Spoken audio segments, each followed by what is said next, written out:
welcome back. I hope you had a wonderful week and you're ready for another video today. As you can see, I've got company. Um, my husband is also working in the same office, so don't be surprised if you'll see him in the next few videos.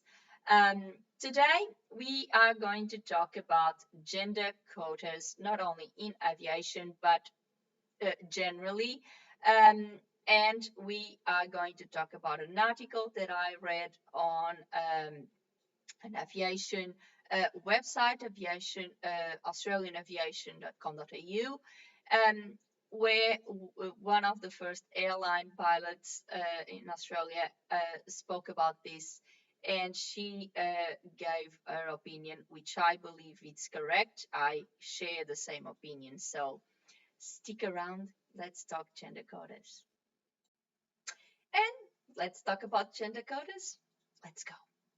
So, as I said in the introduction, today we are going to talk about gender quotas, not only in aviation, but in a bit generally, because I think this is something that affects all sectors, not just aviation.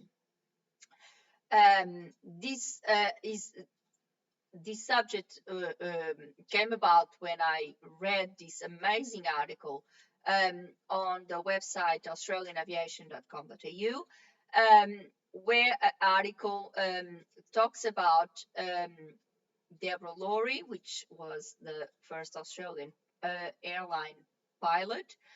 Um, and in the article, they say she said um, that she does not agree with gender quotas because she believes they are discriminatory and also that they devalue the achievements of those who get the job. I totally would agree with that. Plus, she also say that we should encourage women to to work in the sector, to work in aviation, and instead of just imposing quotas. I really agree. I love the article, by the way. It was really nice. That's why I decided to do this video based on what I read in the article and then put my own input on it. So I agree with what Deborah said, and this is someone that works in the aviation industry for a very long time, and obviously she has an extensive experience um, on the field and how to um, and what quotas can do and what should be done. So she knows um, what should be done, I guess, because it is not just someone speaking from the outside. This is an insider. This is someone that works in the industry for a very long time, and she is here to say that, well, I don't agree with it because I think it is detrimental to those who get the jobs, and I think it is actually. I think it is detrimental. Um, I think these quotas are intended to be a positive thing for women, for example, but I think they ended up being very detrimental for women in the workforce because it creates division. I think it creates more division than anything else, and obviously will open the doors for more discrimination and for more sexism, etc., etc. So, if we want to fight sexism, I don't think this would be the way to do it. I, as I said, if you make a quota that if supposedly we are already being discriminated against by industries that are dominated by men, if we create quotas, then we are just passing the message that we are inferior. And because we are inferior, we need quotas to get there. It may not be true. I certainly know it is not true, but that's how it will be perceived. And that's the discrimination we're going to get.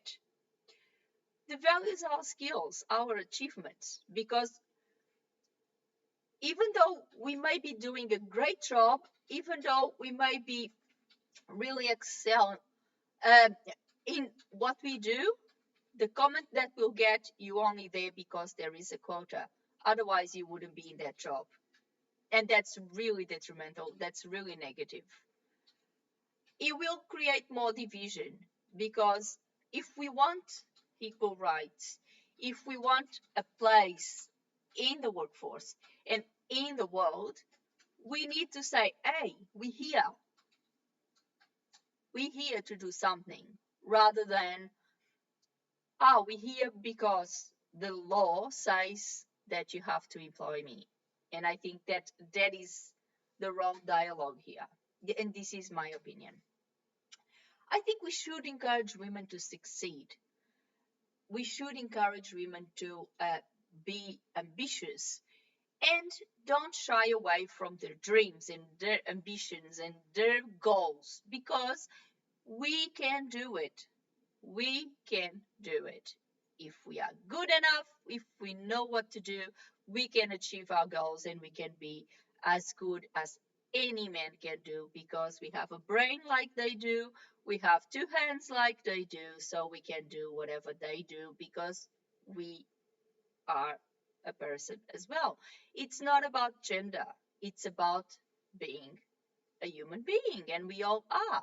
So I think instead of focusing on this gender discourse, and I'm a feminist and I do believe women should fight for their rights, yes, 100%, but I think we should stay away from this division and this discourse and start treating ourselves like people, because that's what we are. And if we look at our candidates for a job and we look at the resume and we see what are the qualifications of the person rather than what gender does that person have, it's way more important, and we'll get the person that is actually qualified for the job, not the person that is such and such or such and such because such and such or such and such. That's what I think. And I think that's what the article also spoke about. And I think, for example, in aviation, which, as we know, um, today, fortunately, there is a lot of female pilots. I follow one on Instagram, and I know there's a lot of female pilots and a lot of women in aviation. But we know that not always has been like this. It used to be a male-dominated area, especially pilots, of course. Uh, and um, and and women need to stand for themselves and say, no, I want this job, I can do it, um, so I'm going to fight for it. Because at the end of the day, if you fight for it, it it tastes better when you achieve it. That's what I think. And then it's the power of merit. Is that power that gives you, it empowers you when you achieve something because you have merit, because you worked hard, because you achieved what you wanted, and not because you are somehow filling some quota set up by the company or by a government or whatever. So I really think I'm a feminist, but I've always been against gender quotas, because I think gender quotas will create more division and more discrimination against women than anything else. We are already discriminated enough for several reasons, and we don't need another one for them to point out at us. So think about it and fight for what you believe in. And that's all for today. I hope you really enjoyed our conversation of today. I hope these open up room for discussion about these issues of quotas, gender quotas in workplaces, um, and opens up for new perspectives and new ideas on how to actually fight discrimination against women and fight all this negativity that has been around for centuries, um, in regards to women being ambitious and women being in business and women wanting to have a career and being whatever they want to be. But as I said, I think that that starts with us. We will never achieve equal rights or anything else if we don't believe ourselves and if it doesn't start with us. So this is for all my female viewers. Um, let's go. Let's do this. We can do whatever we want. Share with me if you have any experiences that you would like to share. If you disagree with my opinion and with the opinion expressed by Laurie, Deborah Laurie in this article, please share. It's always good to have different opinions, and it's always good to share ideas because that's how we all learn. Um, or if you agree and if you would like to share what happens in your own workplace, please do.